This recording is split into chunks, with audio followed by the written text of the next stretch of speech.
வணக்கம்.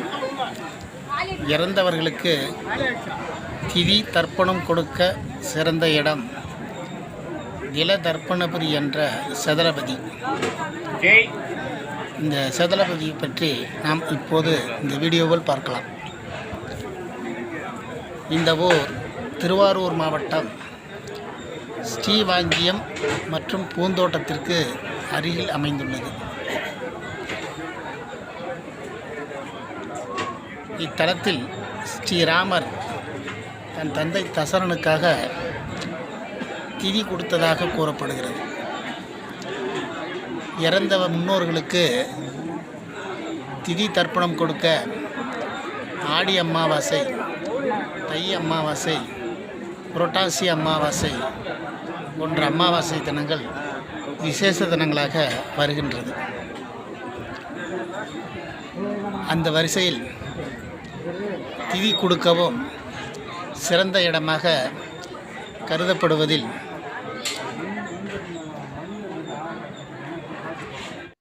காசி, கயாம், திருவேணி சங்கமம், ராமேஸ்வரம், ஸ்ரீவாஞ்சியம், திருவெண்காடு, தில தர்ப்பணபுரி ஆகியவை சிறந்த இடங்களாக திதி கொடுக்கப்படுகிறது.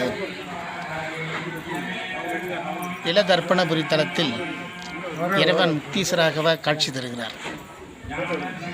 மேலும் தலத்தில் ஆதி விநாயகர் இருப்பது சிறப்பாகும்.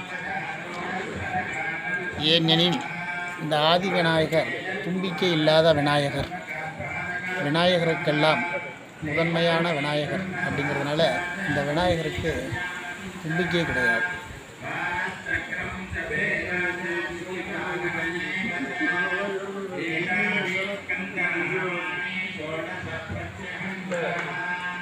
மேலும் இந்த ஆதி விநாயகரை தரிசிக்க நம்மிடம் உள்ள பிரச்சனைகள் தீரும். இத்தலம் வருடம் முழுவதும் திதி தர்ப்பணம் கொடுக்கலாம். இங்குள்ள தலத்தில் புரோகிதர்கள் மிகவும் சிறப்பாகவும் பொறுப்பாகவும் புரோகிதம் செய்கின்றனர். அவர்களுக்கு நாம் முதல் நன்றியை தெரிவித்துக் கொள்கிறோம். திதி தர்ப்பணம் கொடுப்பதால் நம் ஜாதகத்தில் உள்ள பிதுர் தோஷம், பிதுர் சாபம் நீங்கி நாம் வாழ்க்கையில் சுபிட்சமாக வாழ தல தர்ப்பணபுரி தலத்தில் இறந்த முன்னோர்களுக்கு திதி தர்ப்பணம் செய்வதன் மூலம் நம் பிரச்சனைகள் தீர்ந்து நம் வாழ்க்கையில் சிறப்பாக வாழ்வதற்கு இத்தலம் ஒரு சிறப்பாக அமைகிறது. மேலும் இத்தலத்தில் அத்தி மரம், சந்தன மரம், அதாவது கருங்காலி என்று சொல்லக்கூடிய மரங்களெல்லாம் இந்த ஒரு தலவிருட்சம் மாதிரி காணப்படுகிறது. இத்தலம் ஒரு சிறிய கிராமத்தில் அமைந்தாலும் மிகவும் பிரசித்தி பெற்றதாகவும் முக்கிய ஸ்தலமாகவும் அமைகிறது. இந்த தலத்தில் நம்ம சுற்றி பார்த்துக்கிட்டு இருக்கோம். இந்த தலத்தில் உங்களுக்கு திதி தர்ப்பணம் கொடுக்குறவங்க இந்த தலத்தில் போய் தர்ப்பணம் கொடுத்தோம்னா நம்ம முன்னோர்களுக்கு உடனடியாக கிடைக்கும் அப்படிங்கிறது ஒரு நம்பிக்கை. அதனால் உங்களுக்கு காலமும் நேரமும் இருக்கும் பொழுது இத்தலத்திற்கு சென்று திதி தர்ப்பணம் கொடுத்து வாருங்கள். நன்றி.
செமையாக இருக்குங்க.